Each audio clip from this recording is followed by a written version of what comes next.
continues to grow and grow in strength and popularity. A recap of the grid then: Axiometrics GRD Racing on pole alongside Team Fueled Up Racing, with Vape Club with EDF Motorsports alongside the other EDF Motorsports car on row 2. Team PLR Racing and Team Viking and Ursus Capital on the third row of the grid, ahead of GT Radial and Team Uvio Hoffmans. Then Team Olympian and Ratters Racing, very experienced team, alongside a completely inexperienced Fun Cup team, sharing row 5. Team Greenheath are next alongside Team Shire GB, that's row number 6. Row 7 of this 18-car grid is for Team 3 Motorsport and the JPR Luxury Track Days car. Row 8 then is where we find EDF Motorsports and Signature RV, and the 9th and last row of the grid for Team JPR, the 99 JPR car, and the 214 Question Tools car, which will complete the 18-car grid.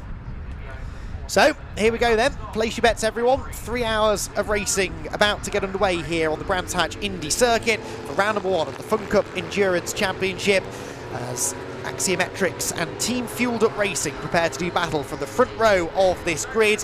2 by 2 they run out of clearways through Clark Curve. As soon as those lights go out, we'll be away and racing for 4 hours, 40 minutes until that first pit window opens, of course. So we get plenty of straight-up racing before they start diving into the pit lane. As the 2023 season gets underway now, the 94th championship race for the Fun Cup Endurance Championship, a very long hold, and now finally the red lights go out, and we are racing on the Brands Hatch Indy Circuit. Axiometrics jump into an immediate lead on the run to turn 1, and PLR Racing diving up the inside of everybody into second position. The PLR car has been started by Ben Pitch, and he has had his Weetabix this morning, hasn't he? So too, though, in the Uvio Hoffmans Lotus car is Fabio Randaccio. He was trying to bring the black and gold car up the inside into third place at Druids Corner, and I think he might just succeed in doing so. That's the Fueled Up Racing car that they're getting past, and they do take third place away as they turn into Graham Hill Bend for the first time. Everyone cleanly through the first sequence of corners, and they make their way now down towards Surtees. Bit of weaving going on to try and get some heat into the tyres, but Axiometrics, the 103 car started by Simon Rudd, is leading them towards clearways on the opening lap.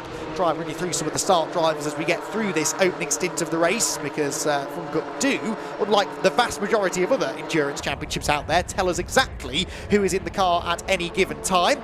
And so I can tell you that the 103 car started by Simon Rudd leads by 7/10 of a second at the end of the opening lap of racing. Through Paddock Hill Bend they go again, and it's side by side for second place. Off in the distance there you could see that was Fabio Randaccio trying to get to the outside of Ben Pitch, the PLR Racing car sporting a new sponsor for the 2023 season. Defending the place successfully for now. A bit of contact there between Greenheath and Axiometrics. No, it can't be Axiometrics, that was Olympian, excuse me. The 267 car going into Druids Corner, and Fabio Randaccio diving up the inside of Ben Pitch will relinquish second place then, will the PLR car, and drop down into P3. So the leaders then turn their way through Surtees on a dry track now, mercifully, at Brands Hatch. And we'll wait and see now what sort of pace Fabio Randaccio has now that he's broken through into that second position. Greenheath here going around the outside of Team Fueled Up Racing. The Greenheath car started by Gary Bate. Fueled Up Racing was Paul Ellis-Smith at the wheel for the opening stint. And then the Olympian car, 267, that is Chris Doval, who had a brilliant start at Brands Hatch here a few years ago, where he went around the outside of everyone into Paddock Hill Bend to gain a load of places at the start, and he's had a similar one here today. He's inside the top 10 already, having, well actually I say that, he's lost a place, started 9th, and is in 10th position at the end of lap number 3, which sees a new fastest lap for Team Viking, the 4th placed car. That car was started by Mark Home, and a slightly quicker lap than the race leaders then for the yellow, black and blue car that sits in that third position. There's the old Viking car going up the inside at Graham Hill Bend, the 110. And that was the 99 Team JPR hire car that they were finding a way past. Surtees into the braking zone at clearways, and a real lunge up the inside. That was number 98 Team 3 Motorsports, Andy Bennett, making the move and managing to slip up into, I think that's now 10th position perhaps. There's been a lot of shuffling here at the back end of the top 10. Yes, Olympian 9th. Actually, no, sorry, they dropped down the order then because they were just outside the top 10. They are now down in 12th position, having just gained a position at the final corner inside there. I think that's the Shire 108 car trying to make a move into Druid's corner. The lead gap, by the way, is coming down half a second now between the top two, as Fabio Randaccio starts to really close in on race leader Simon Rudd. And not a huge amount of separation in the midfield here. As I said, these cars designed specifically to promote good close racing. That's great. Back with these runners going through. Still some good midfield battles going on. Yeah, that is no, it's not the Vikings. I told you I'd do that. The signature RV car in the old Vikings car. They could have changed the livery on that just to make our lives a little bit easier. It is identical to the Viking livery from the last number of seasons. They are running in 12th place at the moment with the JPR hire car, the 251 car right behind, the JPR Luxury Track Days machine, which is, I think, used as the two-seater quite often. Try and limp right the way around. Which they are doing. In fact, now they are going to turn into the sort of parc fermé area. There they go. That is a real shame. They'll be allowed to continue in the race once they get the problem fixed, but from the lead to the pit lane, and presumably on such a short lap, Richard, out of contention. They might get the fastest lap now they've done that short bit. Yes, sector 2 time looking good, certainly. Yeah, the Viking cruise is over. That's what we did there. Yes, that's a shame. Shame for the Vikings, who are always there or thereabouts in Fun Cup. They're not always the absolute fastest team, although they were one of them today, it seemed. But sadly... That's a shame, isn't it? Because they're showing real good pace, good racecraft as well, coming through, getting you know, first to third, third to first, and now we've got the only ever present at the moment is Simon Rudd, who's in P2. So I don't know the calibre of his other drivers. He was wasn't scathing about them. I wasn't expecting him to be slower when I spoke to him. Not that I specifically asked, but did I hear they're regulars in the... Evenly matched drivers. Christian, of course, has been racing in this championship for a number of years now. Won the championship a couple of years ago for the first time. Sam Smeeth in his second season, I want to say. Jamie will correct me if I'm wrong. I think second season of racing in the championship, and he is defending now from the green and black number 267 car as the Olympians try to move through. But a fight here just at the back end of the top 5 between two of the raciest drivers, I'd say, on the grid. Neither of these known for being backwards and coming forwards. Should be a good scrap. Should be 12 minutes away from the next pit stop window, is that right? So get me maths right, okay, get me head around it at long last. And that could well throw some more spanners into the mix, couldn't it?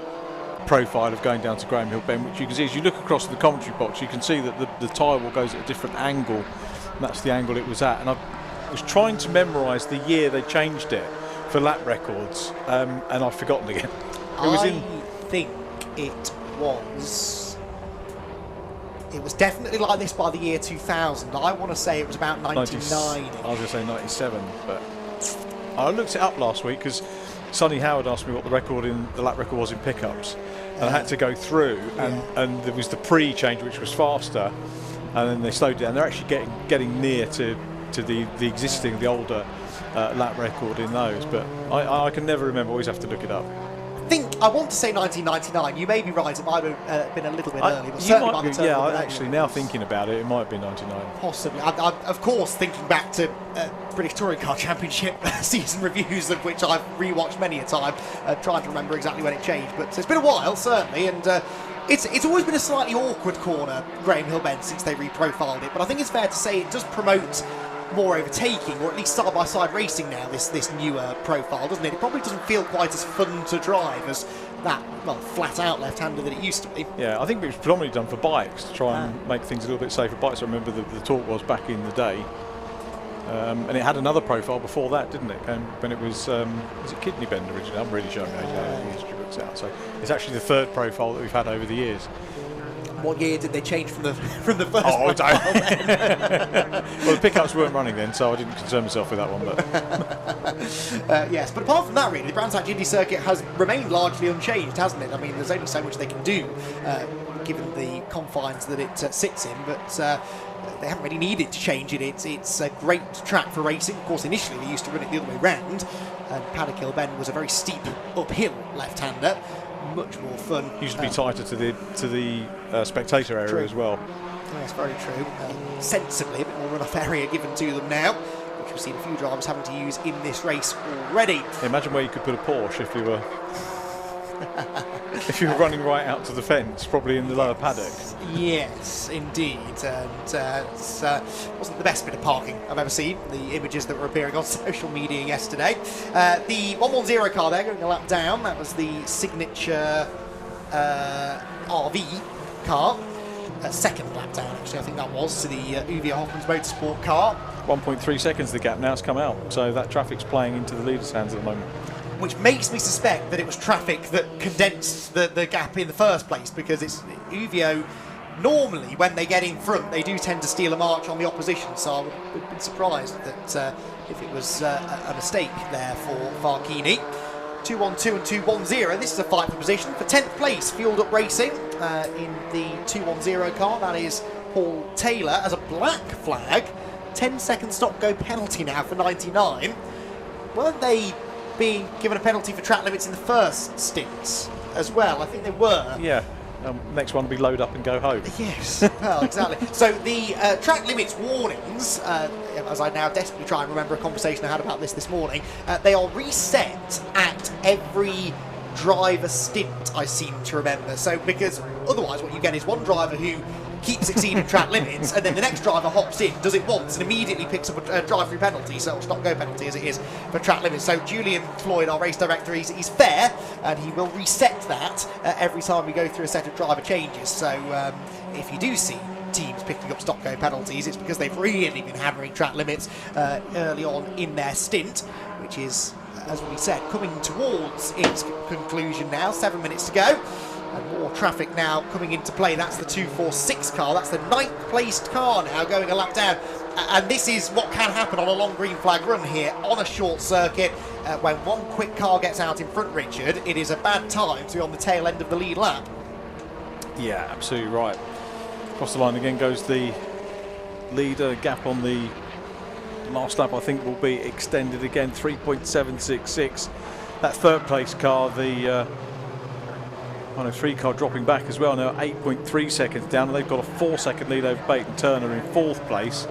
So I think it's getting a little bit straggly now as we head towards the second pit stops, but could close them up again. But the Uwe Hoffmann car still having to deal with lots of traffic. Nice shot of the driver of the 155 car there, the Ratters Racing car, looking in his mirror, very much aware that he's got the race leader behind him.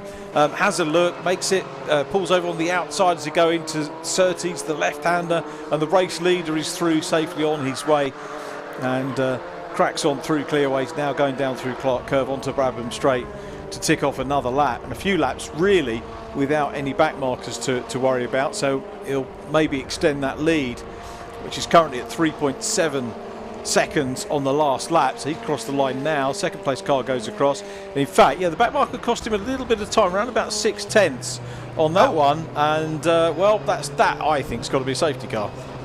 5 minutes before the pit window. Yeah, again.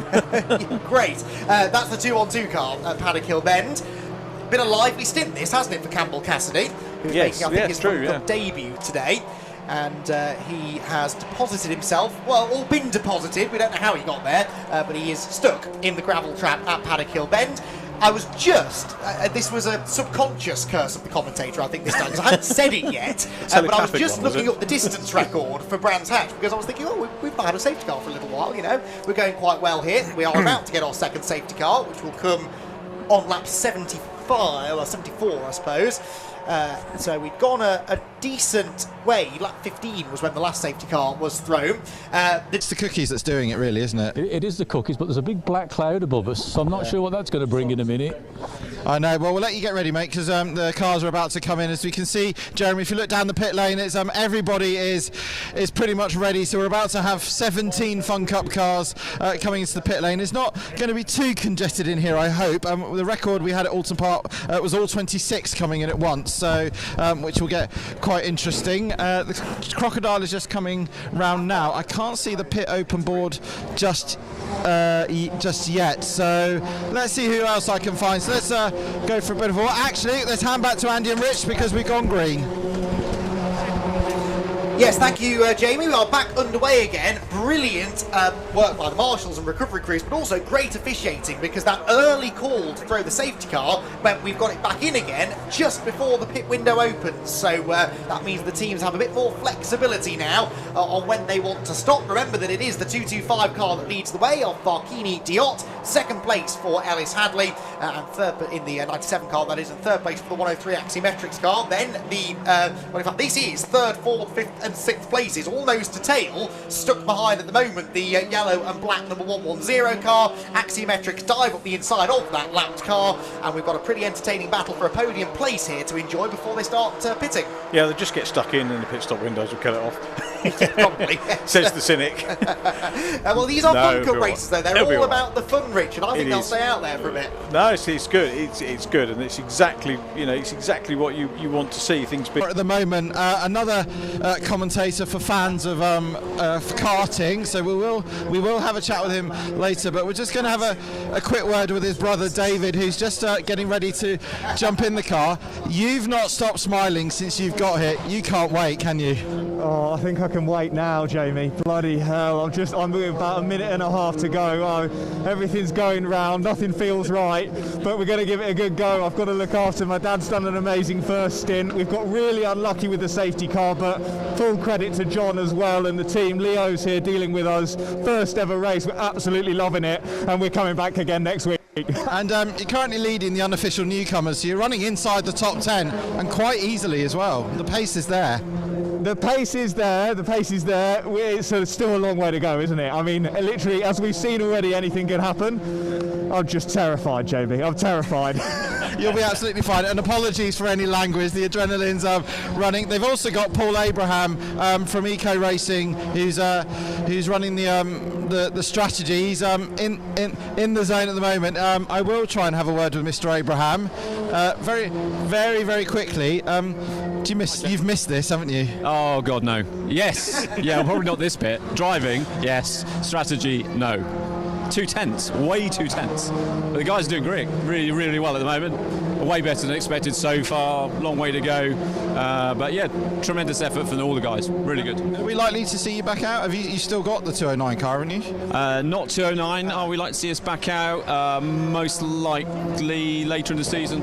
This time, gonna have to run. Jamie. Just go on, go. Okay, right. Well, that was Paul Abraham. What we'll do is we'll watch their pit stop, because they're due in very, very shortly, and then we'll speak with John Ratcliff. As you heard from David, he has not stopped smiling since Thursday night, since he got here. And like we say, apologies for any language you may have heard there. It is adrenaline.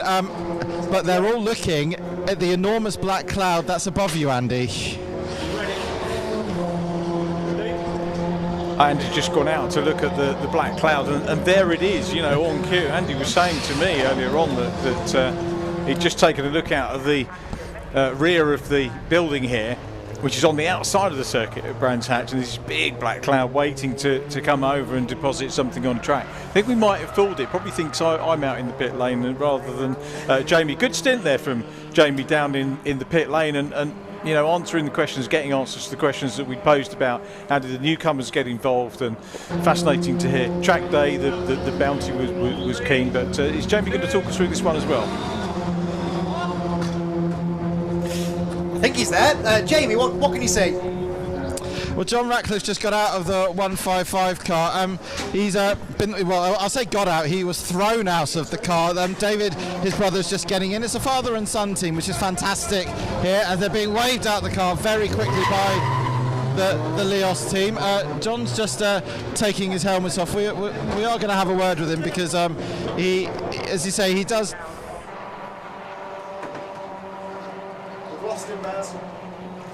I think we've lost Jamie from down in the pit lane. We will try and get him back. He's a bit better than you expected, isn't it?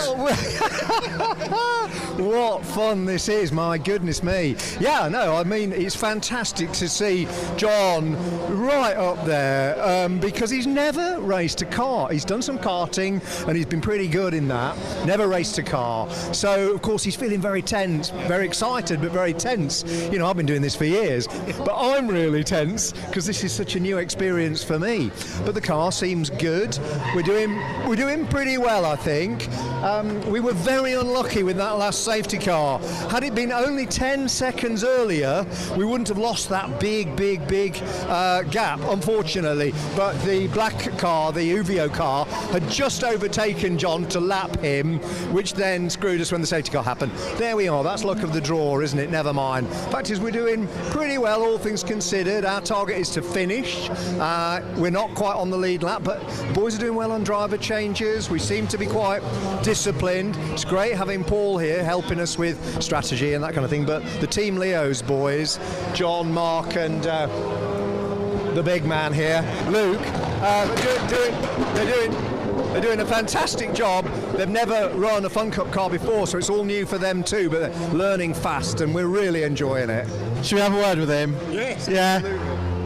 Right, you've just done your first ever stint. He's a good man. That was amazing. He's a good man. Good lad. I've done karting, but there's nothing quite like that, mate. That was unbelievable. Yeah, unbelievable.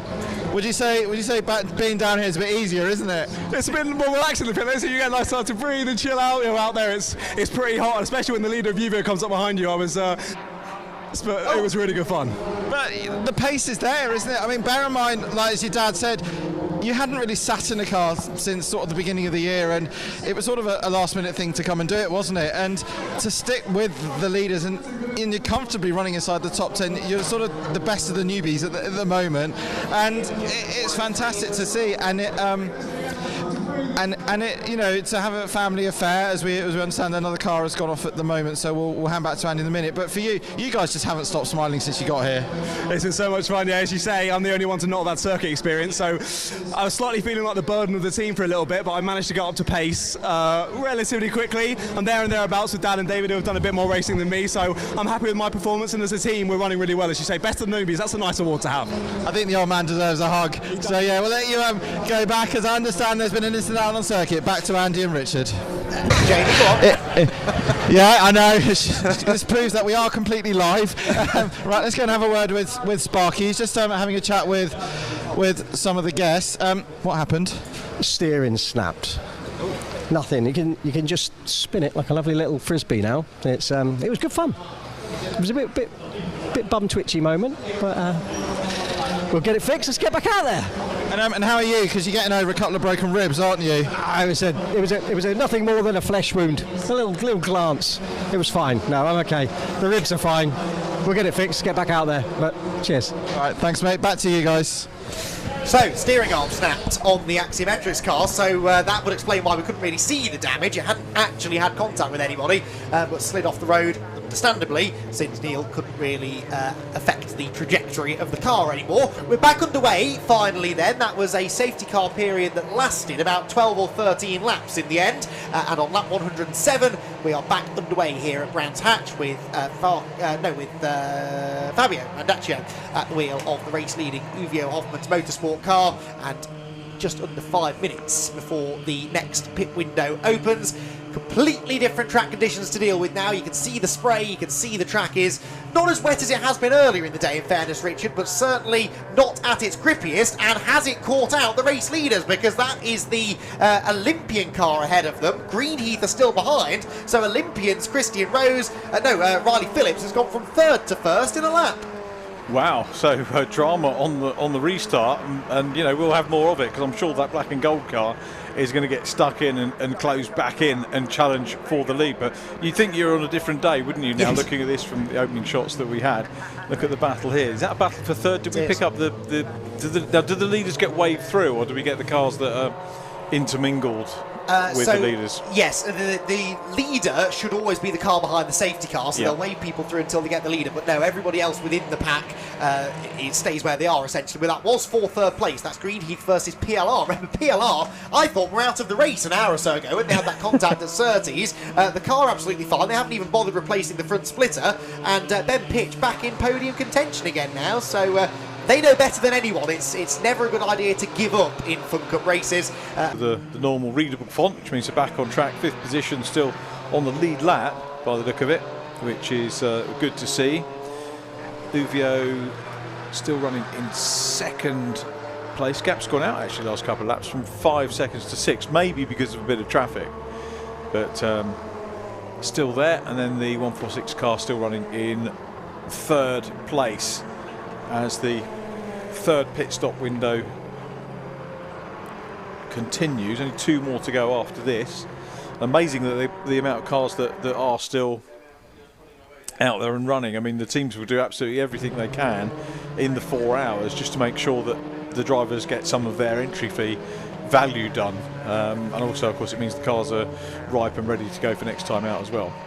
And it's very much the Fun Cup philosophy that they will do everything they can to get you back into the race. So if you pull off at the side of the road, even if you pull off the track completely into a position of safety and they don't need a safety car, often they'll throw one just to get you back to the pit lane because there might be 2 hours. Europe, a hugely popular form of racing over in Europe, they race the 2-litre diesel turbocharged cars, which rock up at Spa for the 25-hour race every year with well in excess of 100 cars on the grid.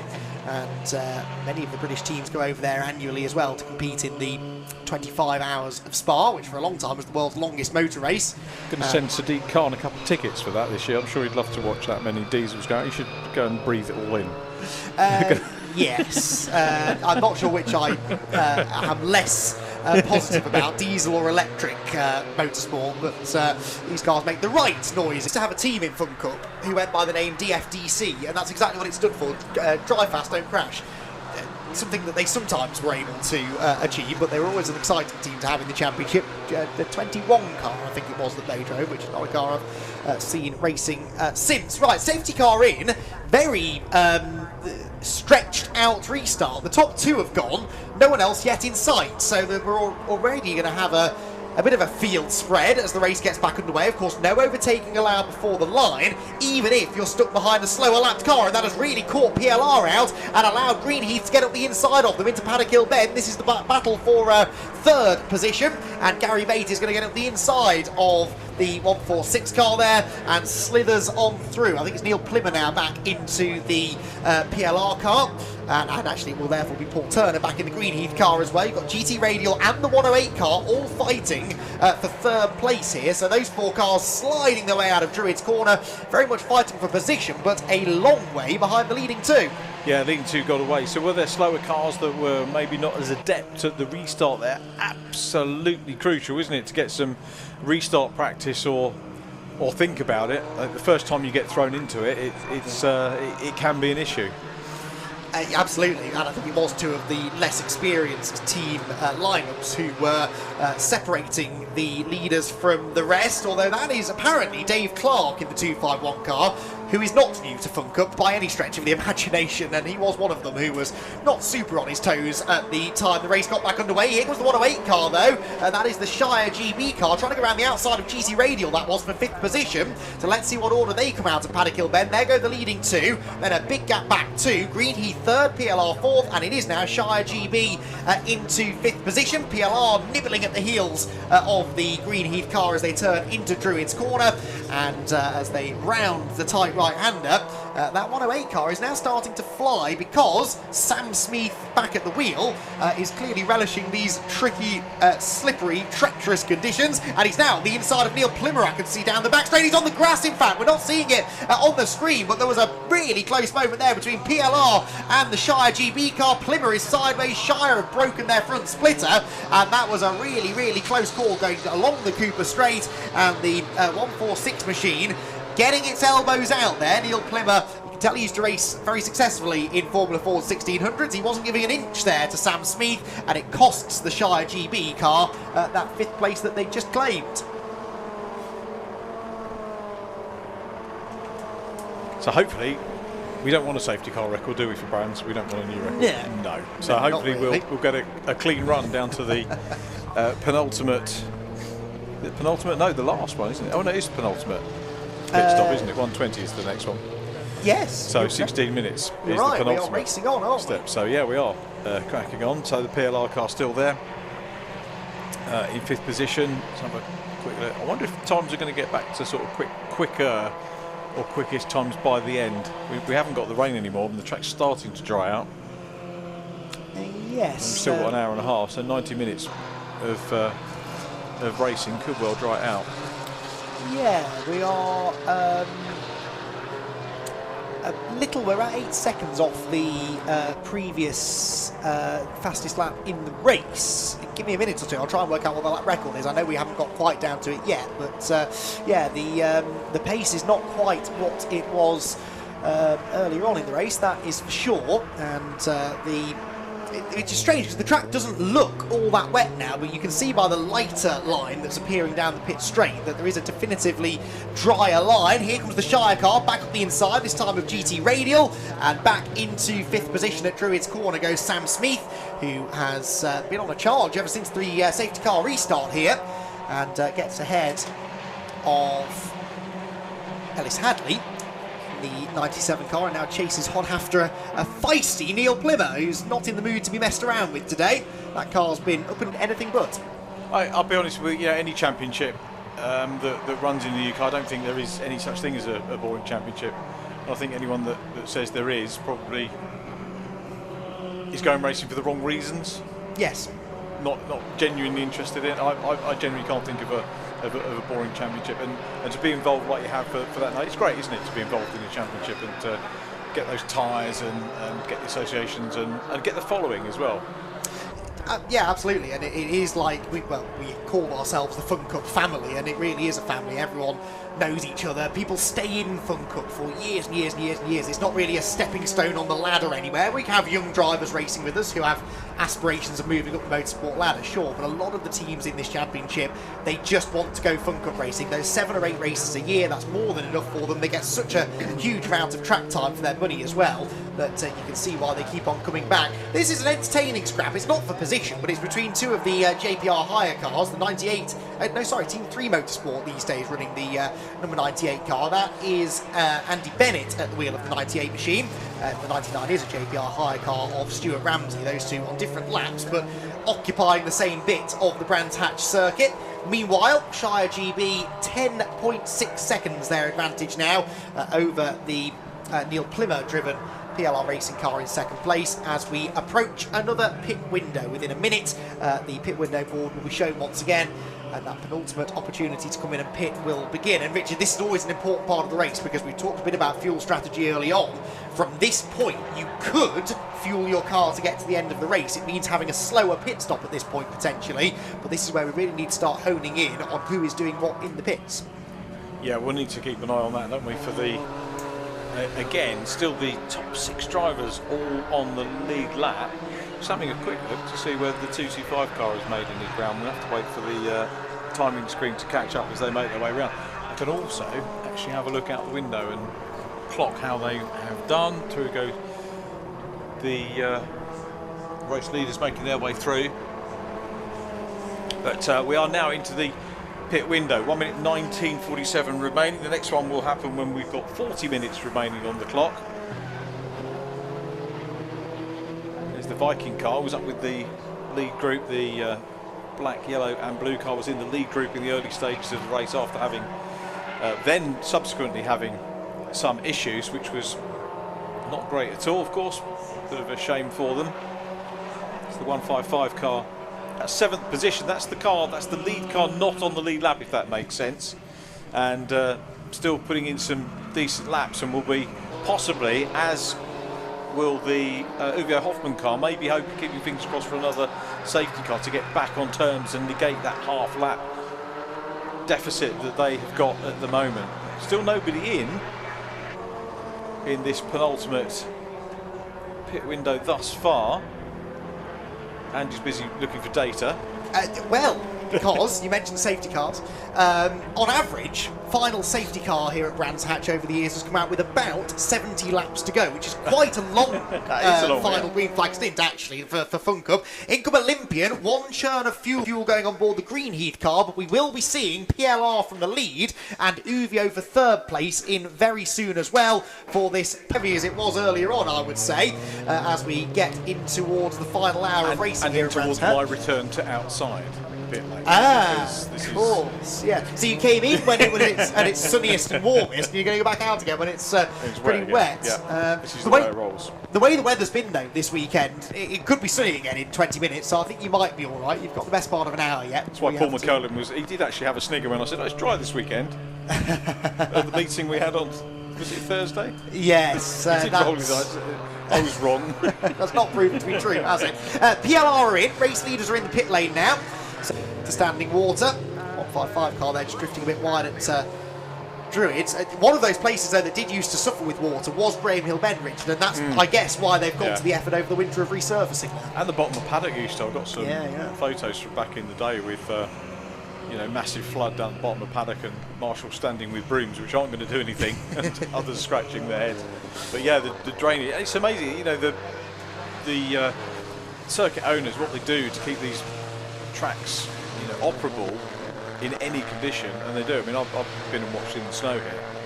Thanks for coming and watch snow meetings, and yeah, it's just amazing the amount of work they put in to keep the track, not only the tarmac raceable, but all the facilities nice and clean and tidy for us as well. Yes, he thought it was hilarious that they clashed with their old pals PLR Racing, because it's not something either of those teams make a habit of doing, crashing into anyone really, and that was just a brilliant moment that summed up the unique character that is Farkini Diot, who could see the humour in anything. Can our sort of Italian driver. Oh, a spinner at Druids. Another car heading towards the barriers, but will stop just short, I think. 2-1-2, sorry, yes, it is 2-1-2. Farkini, who he lapped again 6/10 quicker than that time. Oh, cheating radial, wow. You can't really go 3 wide across the start-finish line in this weather. Radial had been putting in some good lap times, but obviously delayed there by lapped traffic that time around. Real shame they had that spin, because I think a podium definitely was... It was on the cards, wasn't it? For sure, yeah. That's a big shame. To see the car running cleanly, though, at least. Now, the Greenheath car not really able to live with their pace now that they have found a way through.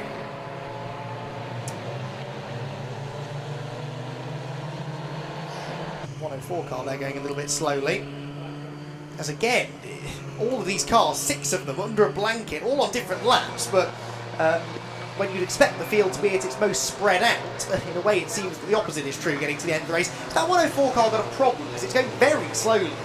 I think we might see the 104 bail for the pit lane. Yeah, here. I was thinking that. Yeah, didn't look happy at all. No. They've taken a wide line at the moment. We'll see whether it does come into fight for second, which ain't over yet, because now Farkini might try and do the same thing, which he does, launches up the inside. Anything you can do, Neil, I can do better. Through goes Uvio. Plymouth tries to get the switchback, can't quite get the power down, and the Uvio car is back into second position. 1 more lap to go. This has been one of the best battles in years in Fun Cup. It's a shame it's not for the race win, because this car has pulled out nearly a 1-lap advantage in the final 40 minutes alone.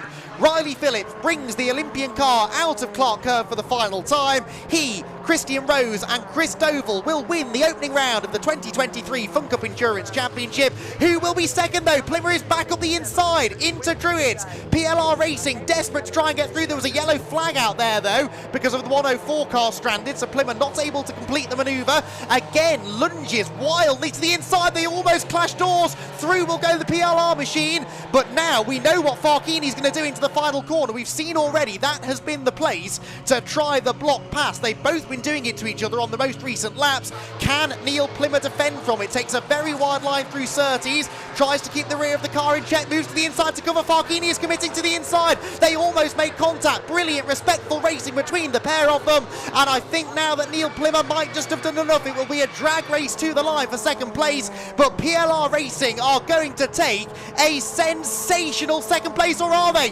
Farkini is coming back at them in the slipstream. He can't quite get there, and it will be PLR Racing who, after a sensational duel there with Uvio Hoffman's Motorsport, will claim the second position.